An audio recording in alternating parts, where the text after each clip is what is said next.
మిత్రులందరికీ నమస్కారం. నేను మీ జర్నలిస్ట్ శంకర్ని. ఇప్పుడిప్పుడే కోలుకుంటున్నా ఈ కాంగ్రెస్ గూండాల చేతుల్లో ఘోరంగా ఇబ్బంది పడ్డటువంటి నేను ఈ హాస్పిటల్లో ట్రీట్మెంట్ పొంది ఒక సర్జరీ జరిగింది, మేజర్ సర్జరీ. ఆ సర్జరీ తర్వాత ఇప్పుడిప్పుడే కోలుకుంటున్నా. ఇంకొన్ని రోజులు రెస్ట్ అవసరం అని చెప్పేసి డాక్టర్లు చెప్తా ఉన్నారు. ఈ విధంగా మన మీద భౌతిక దాడి చేసినా, మన మీద మనల్ని ఈ విధంగా క్షోభకు గురి చేసినా, ఇబ్బంది పెట్టినా కానీ మన ఛానల్ ఆగడం లేదు, మన పేపర్ ఆగడం లేదు. మన ఛానల్లో వార్తలు చెప్పడం ఆపడం లేదు. ఇంకా వేరే వాళ్ళు చెప్తా ఉన్నారు వచ్చి. అని చెప్పేసి ఛానల్ మీద మరొక రకమైనటువంటి కుట్ర కూడా చేస్తా ఉన్నారు. మిత్రులారా, మీరు చూస్తే గత 3 రోజుల నుంచి చూడండి, 2 రోజుల నుంచి ఛానల్లో ఎలాంటి వీడియోలు అప్లోడ్ అవుతలేవు. ఎందుకు అవుతలేవు అంటే మనకు స్ట్రైక్ వేసారు, కమ్యూనిటీ స్ట్రైక్.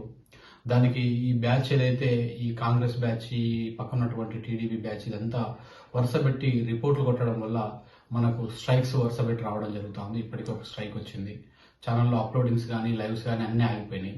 అంటే శంకర్ని భౌతికంగా ఇబ్బంది పెట్టినా, దాడి చేసినా, ఇంత చేసినా వాడు మళ్ళీ తన ఛానల్ నడిపిస్తా ఉన్నాడు, పేపర్ని నడిపిస్తా ఉన్నాడు అని చెప్పేసి ఇట్లా సైబర్ అటాక్లు, ఇట్లా రిపోర్ట్లు కొట్టేటువంటి ప్రయత్నం చేస్తూ ఉన్నారు. ఇది మరీ దుర్మార్గం, ఇది మరీ నీచమైనటువంటి చర్య. అంటే ఈ ప్రజాస్వామ్యంలో భారత రాజ్యాంగం ప్రకారం ఈ దేశంలో మనకు కనీసం ప్రశ్నించే హక్కు లేదా, కనీసం మాట్లాడే హక్కు లేదా, మన వాయిస్ వినిపించేటువంటి హక్కు లేదా అని చెప్పేసి నేను అడుగుతా ఉన్నా ఈ పాలకులను. ఎందుకంటే సరే నా మీద అటాక్ చేసారు, సరే ఎవరు దొరుకుతారు, 100% దొంగలు ఎవరు దొరుకుతారు. ఎందుకంటే ఇప్పటికే సమాజం ముందు అంతా పెట్టినాము వీడియోలు, సీసీ కెమెరా వీడియోలు కానీ ప్రతి ఒక్కటి కానీ ఈ కాంగ్రెస్ చేస్తున్నటువంటి ఫేక్ ప్రచారం అన్నింటి కూడా తిప్పుకొట్టుకుంటూ పోలీసు వాళ్ళు మనకు సహకరించకపోయినా, వ్యవస్థ మనకు సహకరించకపోయినా మనం అన్ని వాస్తవాలను ప్రజల ముందు పెడుతూ ప్రజల నుంచి ఆదరణ పొందుతున్నటువంటి క్రమంలో ఇప్పుడు ఛానల్లో ఎట్టి పరిస్థితుల్లో ఇవన్నీ వస్తా ఉన్నాయి కాబట్టి ఛానల్ని మూసేయాలి, ఛానల్లో అప్లోడింగ్ సాగిపోవాలని చెప్పేసి ఇట్లా వరుస పెట్టి మన ఛానల్స్కు స్ట్రైక్స్ చేసేటువంటి కుట్ర చేస్తూ ఉన్నారు. దాంట్లో భాగంగానే ఇప్పుడు మన ఛానల్కి ఒక 5 days వరకు ఎలాంటి అప్లోడ్స్ ఉండవని చెప్పేసి మనకు యూట్యూబ్ వాడు మనకు రిస్ట్రిక్షన్ చేసి మన మీద ఈ రకమైనటువంటి నిర్బంధం పెట్టారు. అయితే మిత్రులందరికీ నేను తెలియజేసేది ఏంటంటే నేను బయటకు వచ్చేంత వరకు మన ఛానల్ని కాపాడుకోవాల్సినటువంటి బాధ్యత మీ మీద ఉంటుంది. దయచేసి న్యూస్ లైన్ తెలుగు ఛానల్ని ఇంకొక 4 రోజుల దాకా మనం అందులో అప్లోడ్ చేయలేము కాబట్టి మీరు దానికి ఆల్టర్నేట్గా ఇంతకుముందు నేను చెప్పినట్టు న్యూస్ లైన్ తెలంగాణ అని చెప్పేసి ఇంకొక ఛానల్ కూడా ఉంటుంది. ఆ ఛానల్లో మన వీడియోలన్నీ అప్లోడ్ చేస్తూ ఉన్నారు.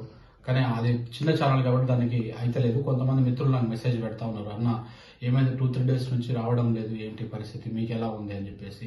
నేను ఇప్పుడు ప్రస్తుతానికి ఆఫీస్కి వచ్చేటువంటి పరిస్థితిలో లేను, కొంత బాడీ పెయిన్స్ బాగా ఉన్నాయి, ఇది ఇంకా క్యూర్ అవ్వలేదు, ఎక్కువ మాట్లాడితే మా నోస్ బోన్ డిస్టర్బ్ అవుతుందని చెప్పేసి డాక్టర్లు చెప్తా ఉన్నారు.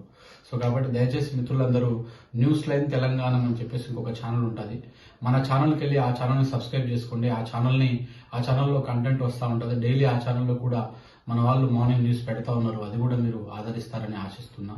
ఒక 2-3 రోజులలో నేను రెస్ట్ తీసుకున్న తర్వాత మోస్ట్లీ నేను సోమవారం వరకు మళ్ళీ మీ ముందుకు వద్దామనేటువంటి ప్రయత్నం చేస్తా ఉన్నా. మిత్రులందరూ ఆదరిస్తారని చెప్పేసి ఆశిస్తా ఉన్నా. Thank you very much.